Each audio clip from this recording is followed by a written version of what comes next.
Mi nombre es Alfonso Chiquini y esta es mi exposición audiovisual sobre la semiología y el estructuralismo. La lengua es una institución social y al mismo tiempo un sistema de valores. El individuo no puede por sí solo ni crear ni modificarla, puesto que es esencialmente un contrato colectivo al que tenemos que someternos globalmente si queremos comunicar. La lengua está constituida por un determinado número de elementos, cada uno de los cuales es un vale y al mismo tiempo el término de la función más amplia en la que se acoplan.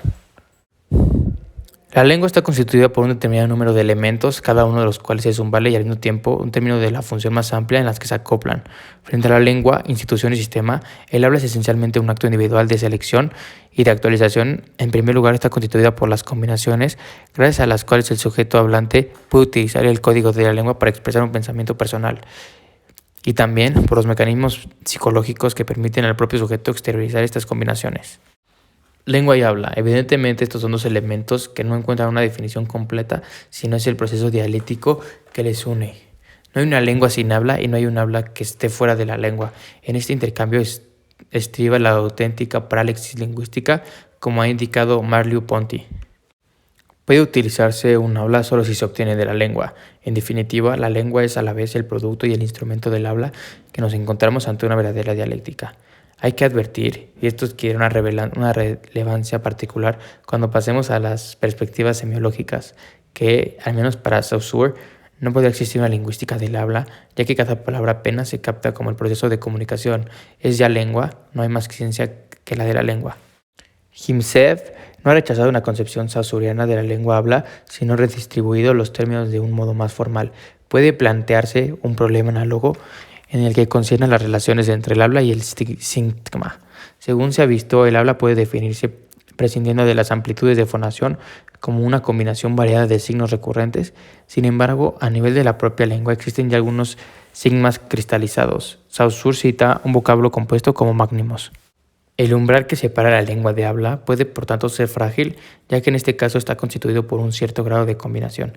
Así se introduce el análisis de los sigmas cristalizados, pero de naturaleza lingüística, ya que se presentan globalmente a la variación paradigmática. Saussure había advertido de pasada este fenómeno. Además, hay probablemente toda una serie de frases que pertenecen a la lengua y que el individuo no tiene ya que combinar.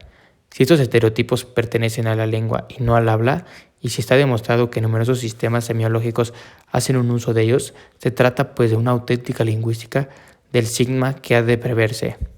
Por último, el tercer problema que se señalará aquí concierne a las relaciones entre la lengua y la pertinencia, es decir, el elemento propiamente significante de la unidad.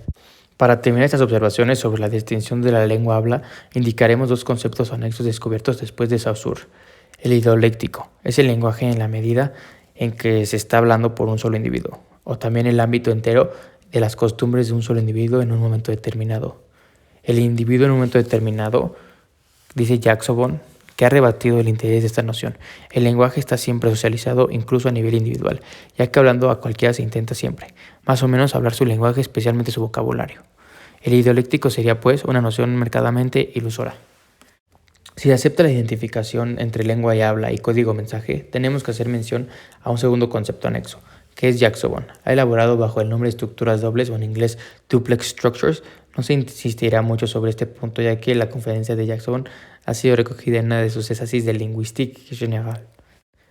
La dimensión sociológica del concepto lengua-habla es evidente. Desde el primer momento se ha puesto de manifiesto una clara afinidad entre la lengua saussuriana y la concepción de durkheimiana de la conciencia colectiva. Independientemente de sus manifestaciones individuales, se ha hablado incluso de una influencia directa de Durkheim sobre Saussure. Saussure debió seguir de cerca la discusión entre Durkheim y Tarde, y su concepción de lengua seguramente procede de Durkheim, mientras que su concepción del habla es probable que sea de una especie de concesión entre las ideas de Tarde y lo individual. Ahora hablaremos del significado y el significante. En particular, la señal o el índice, el símbolo y el signo son términos correlativos de dos funciones diferentes, capaces también de llegar a una posición general que tiene una terminología más completa y más clara. En la lingüística, la noción del signo no determina competencia entre términos vecinos. El plano de los significantes constituye el plano de la expresión y de los significados del plano del contenido. La lingüística estructural, por mucho que haya progresado, no ha construido todavía una semántica, es decir, que el significante, o sea, la naturaleza del significante, sugiere a grandes rasgos las mismas observaciones hechas a propósito del significado. es un relatum, no se puede desesperar su definición del significado. Y la significación es el signo de una porción de dos caras, de una sonoridad, visualidad, etc. La significación puede concebirse como un proceso. Y el valor, se ha dicho o no, por lo menos ha dado a entender que es una abstracción más bien arbitraria o inevitable el tratar del signo, en sí como simple unión del significante y el significado. Bueno, esta es la fuente A, pues donde saqué y recopilé toda la información necesaria para hacer el trabajo. Bueno, mi nombre es Alfonso Chiquini y gracias por escuchar mi video y espero les haya gustado.